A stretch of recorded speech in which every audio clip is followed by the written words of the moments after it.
You keep losing arguments because you try to win people, not ideas. You chase the feeling of being right and forget the point of a discussion. Reach clarity, choose a path, move. You throw more words at the problem and wonder why it grows. Stop aiming at the person. Aim at the claim. That shift alone changes everything. In the short term, your ego wants a quick hit. The last word, the clapback, the smirk. Feels good for a minute. Costs you respect later. In the long term, you want decisions that work, relationships that survive disagreement, and a mind you trust under pressure. Those outcomes require a different game. Not louder, smarter, stoic. 3 principles. First, the dichotomy of control. You don't control their tone, beliefs, or mood.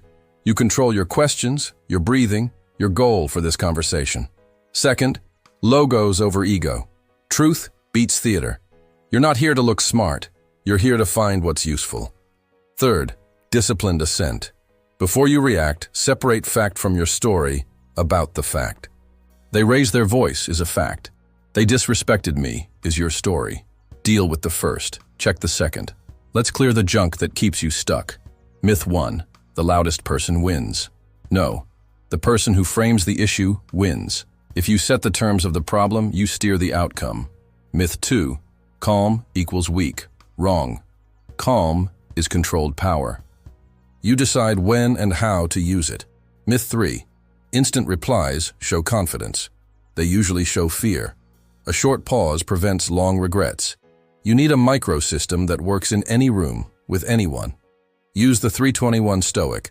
3 clarifying questions, 2 brief summaries, 1 slow breath before you answer, and 1 target for the conversation.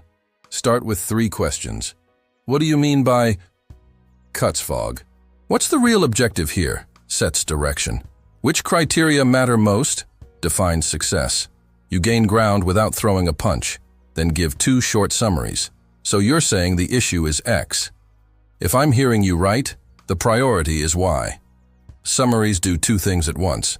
They reduce confusion and lower defenses. People relax when they feel understood. Now take 1 breath. Slow inhale, slower exhale. That tiny pause tells your nervous system you're safe. Better choices follow. Finally, pick 1 target. Let S leave this with 1 decision we can act on today. You move the room from noise to action. Make it automatic with an if then. If you feel your pulse speed up, then you breathe once, ask 1 question, and only then respond. If the talk drifts, then you summarize and restate the target. If blame starts flying, then you move to criteria. What would count as a good solution for both of us? You're not waiting for the room to behave. You're steering it. Now your objections. But what if they're aggressive? You set limits. You control whether you engage, how long, and on what terms. You can say, I'm here para resolver o problema. Se a conversa não voltar para o ponto, encerramos e retomamos depois. Boundaries are not drama, they're maintenance. But I'll look weak if I don't fight back. You look weak when you need an audience. You look strong when you guide the process to a decision. But this takes time. It takes seconds now and saves hours later. Stop calling patience waste. Start calling it cost prevention. Picture a common mess. You're in a product meeting. Someone says, your approach will slow everything down. Old you bites, prova, mostra onde. The room heats up. Work stops. New you asks, when you say slow, what metric are you using? They answer, response time on the main endpoint. You summarize. So the concern is latency on that 1 path. You breathe. Then you propose, if the goal is under dado ms, we can change the cache strategy on that endpoint without touching the others. Does that hit the metric? You didn't crush anyone. You moved everyone. Before, tension, no decision. After, a clear target and a next step. That's winning. Keep your tools loaded. A few lines help under pressure. Help me understand the criterion that matters aqui. So the focus is X, certo? Is this under our control, Jose? What is the smallest decision we can take agora? These are not tricks. They are rails for the train you're driving. Consistency beats intensity. Build momentum with the brick rule. Once per day, begin one conversation with a question instead of a claim. That's it. Track it with one line. Did I ask first? Check the box 7 days in a row. When you miss, restart the same day. No self-drama, no streak worship. One brick today, another tomorrow. Walls appear.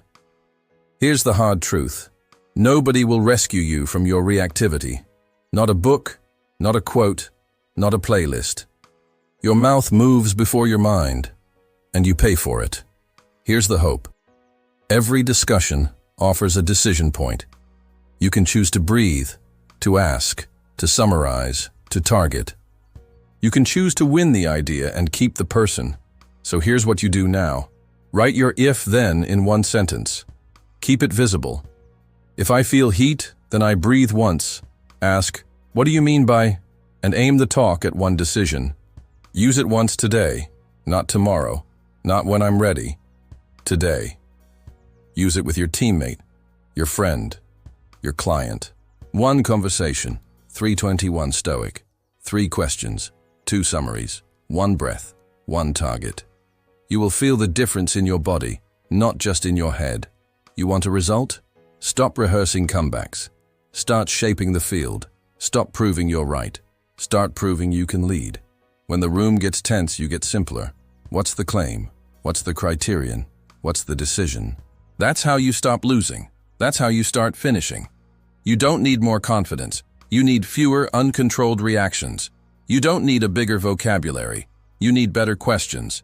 You don't need the perfect line. You need the next small action. Ask first. Summarize fast. Breathe slow. Choose a target. Repeat tomorrow. No arrogance. No performance, just clarity, discipline, and a system that fits in your pocket. Write the if-then, use it once, then come back and say, I ran 321 today. That sentence will teach you more about influence than a month of arguing ever did.